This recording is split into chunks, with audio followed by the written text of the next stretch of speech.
Alright, it's time for another CD review. I've actually been meaning to do this one for a little while now.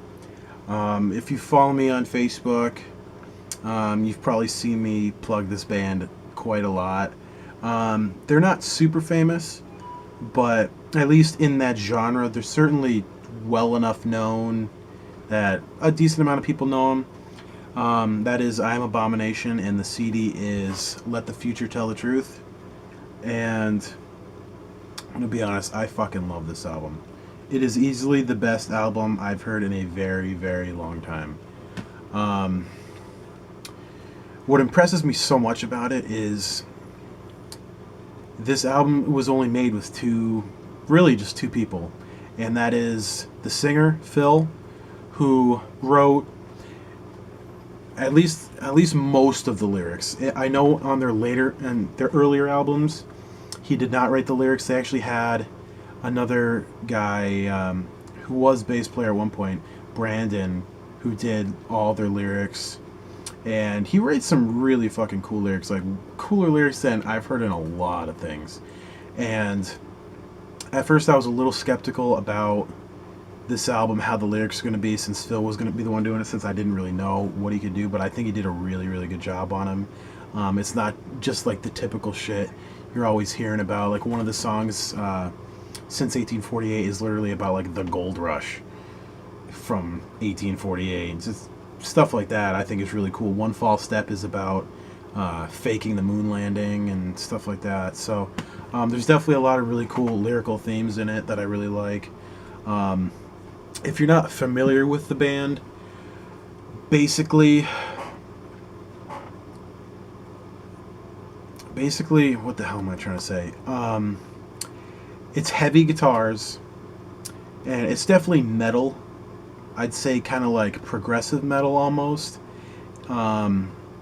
Very, very technical guitars. Nick is an incredible guitar player.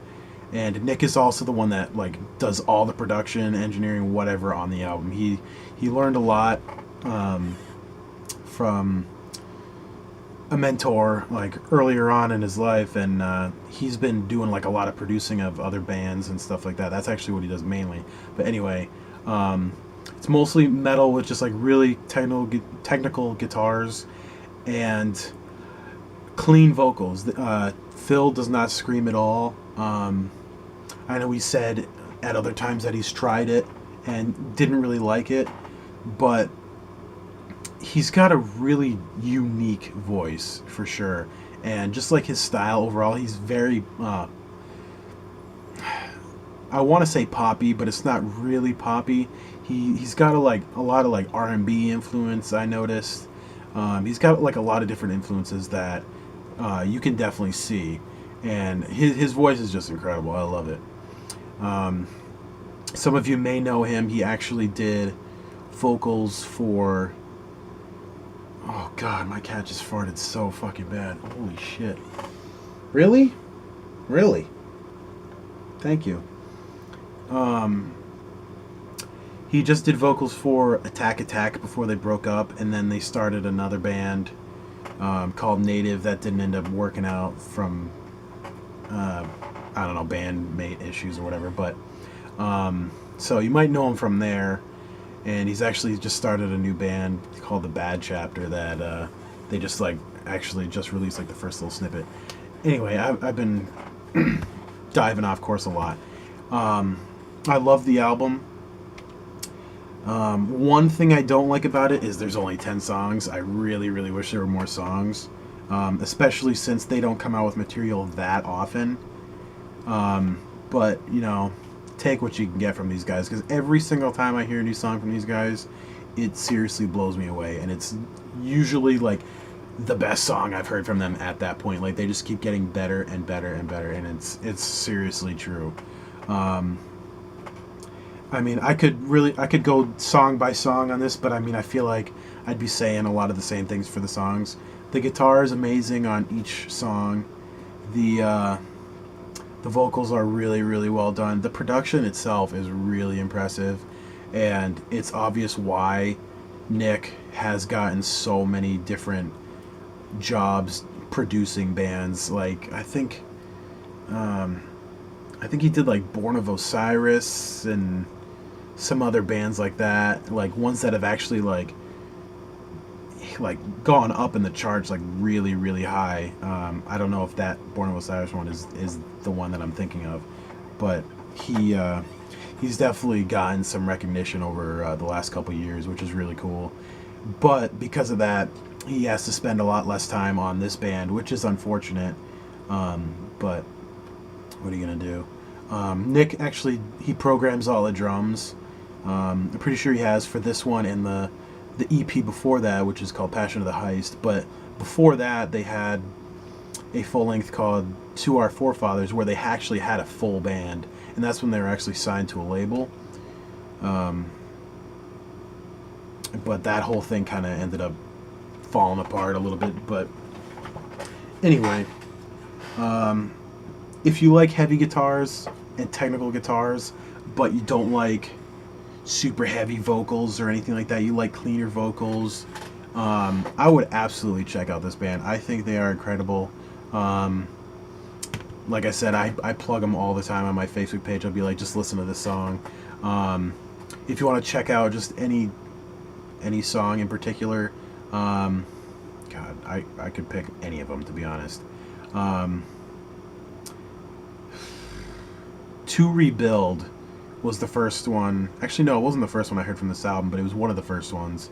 Hanging On was the first song they showed from this album, and it's actually a story about how they got fucked over by Good Fight, which was their record label, a couple CDs ago. So that's a good song. I do like that one. Anyway, all the songs are great. Fire Eater's really cool. It's an instrumental. It's kind of like a guitar orchestra type thing.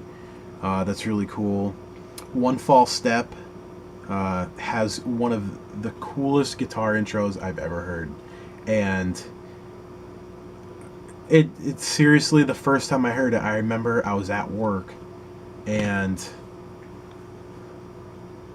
they were doing like this viral thing on their Facebook. They're like, oh, talking about how like this song's gonna be coming out, but you're gonna have to figure it out. You're gonna have to solve this riddle and everything. And I'm like, oh man, this is really cool. And I was like, the riddle was pretty hard. I mean, it was too hard for me, but people ended up figuring out, and they got the song. And I remember just like saying fuck it to work, and I was just like at one of my work computers, just like listening to the song, and it floored me immediately. I thought it was so good. The guitar's absolutely incredible, and everything just sounds awesome. So another cool thing, I actually have a signed poster, which is pretty cool, from the two of them. They ended up doing that because the CD itself was released in like, I want to say like November 2012, and the CDs, the actual hard copies, didn't get sent out till like April or May or something, so they ended up signing some stuff and sending it, which is really cool. I thought that was nice. So anyway, that's pretty much it. I would easily say it's one of the best albums I've ever heard in my life, and I can't wait to hear more from these guys. If you want any suggestions for more of their songs to check out, or if you have any questions about them, you can ask me or ask them even. They're both on Twitter a lot, so yeah, definitely check them out. So that's about all I got.